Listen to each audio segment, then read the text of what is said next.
You still thinking that? No one is thinking that anymore? And how many of you still thinking it's in your roots? No one. So what does it leave us with? Trunk. Absolutely spot on.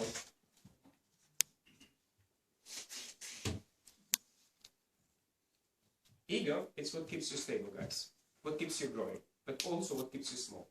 It's a two-part of our ego. So there's a healthy ego and there's a very, very bad ego. It's something that separates us. Is that giving you a bit of clarity? Yeah. Yeah? So it's very important to us experience this. We are no different to nature. Without a healthy ego, there's no tree, there's no fruit. A healthy ego cannot be healthy without good nurturing either. But everything else that goes through that is the crap also. It's the combination of the two, which is the creation of life. David? So I lost clarity.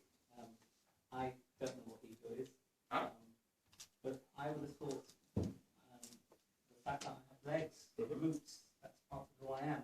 And therefore that's part of my ego, which is also positive. But now you're saying it's not my roots, it's my trunk, and not my roots. So therefore Ego sits in here.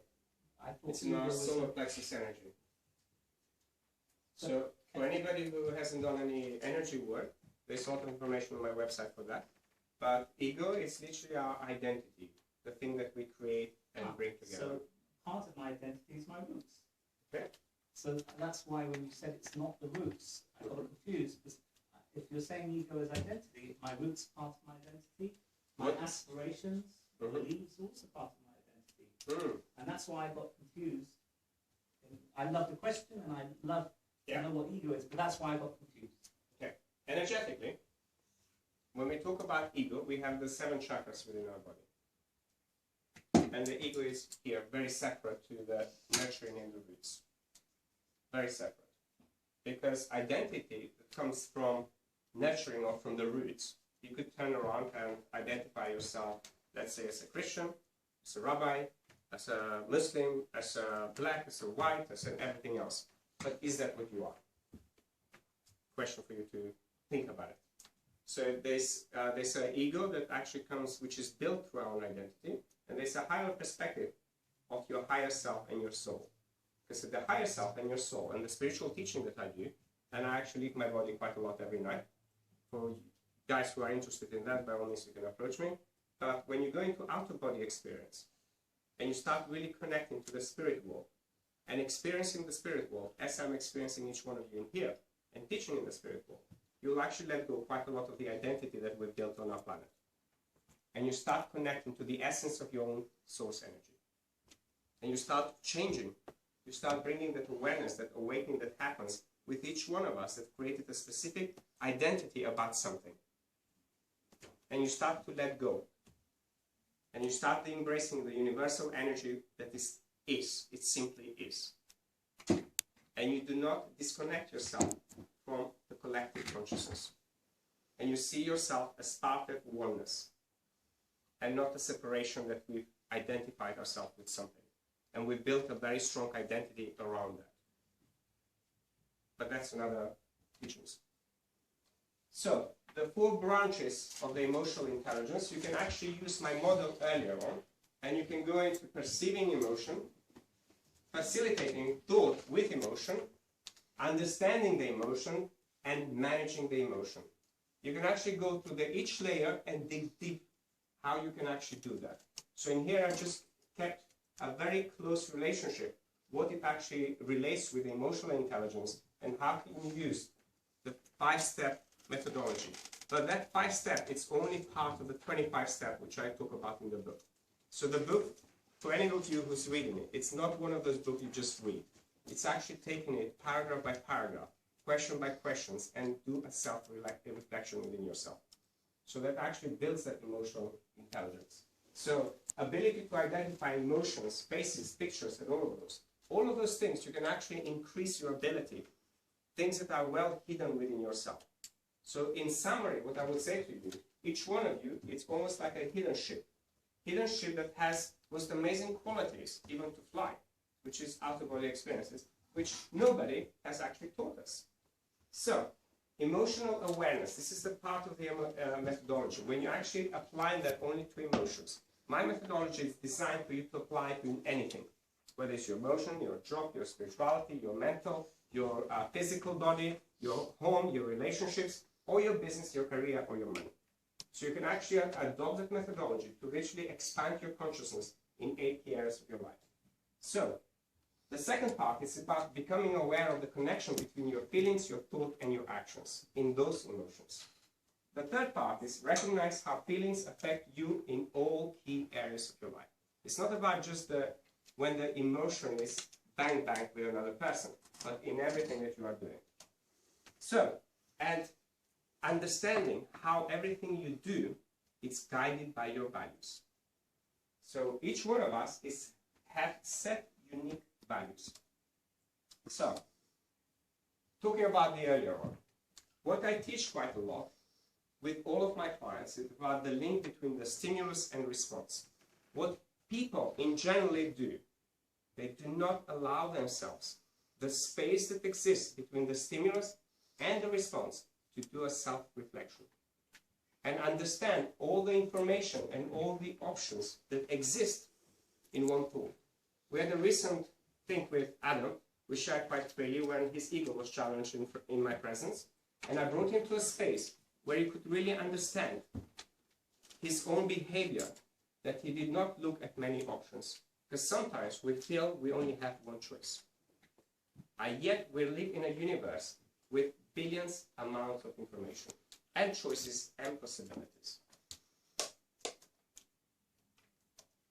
So, when we actually have a high emotional intelligence, we actually become extremely social. We have retainability. Everybody wants us around. Your employers, your jobs, friends, and everything else. We actually, research proves we live longer. So our emotions helps us to really bring our life back into balance. We become extremely successful in whatever area we choose. We become very grounded. So whatever we have to give to the world, it's a very grounded energy.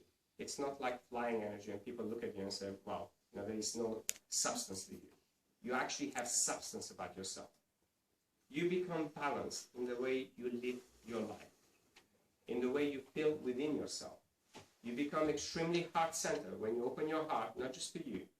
As my Call for Love song says, for everybody, your heart simply shines. You start to communicate your message better. You start to be very assertive. You know exactly what you want and you will not compromise for less. So you're not going to go for jobs that do not honor your values, Maria. So you become ambitious, you are driven, you are strong-willed, warm, enthusiastic, sociable, charming, persuasive, patient. You become very, very stable. You become very predictable as well. It goes with that.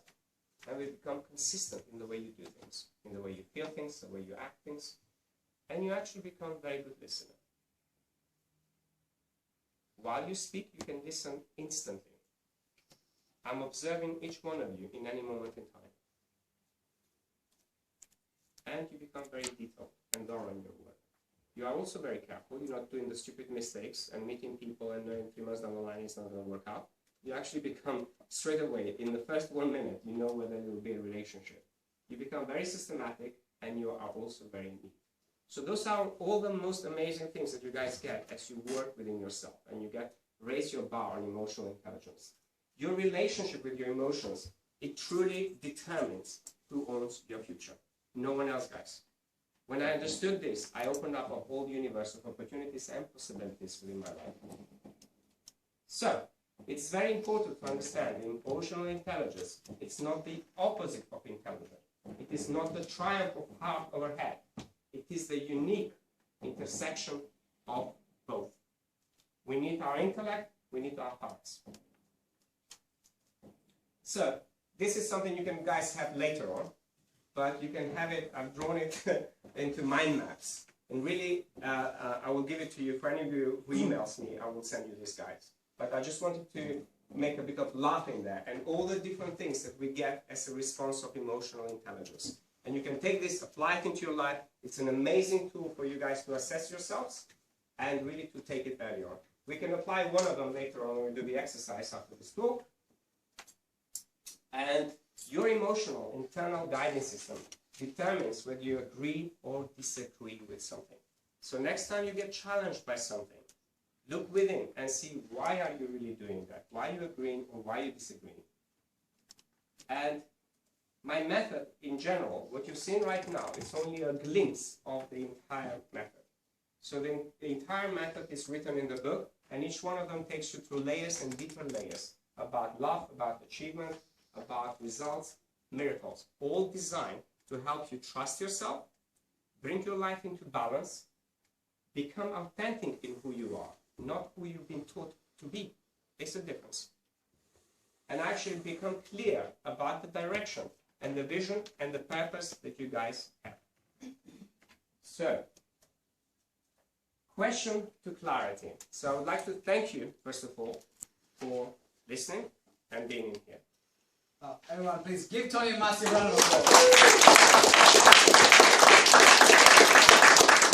That has been exceptional. I mean, the depth that he covered every single step is remarkable. And this is what I really like about Tony, because you see that there are a lot of coaches out there that what they do is that they touch the surface. But it's when you go really deep down that the change happens. So I'm sure that tonight you got something to reflect on and some tools that you can use as well in your day-to-day life. That would be your personal life or relationship. Now I want just a couple of sharings here, like what the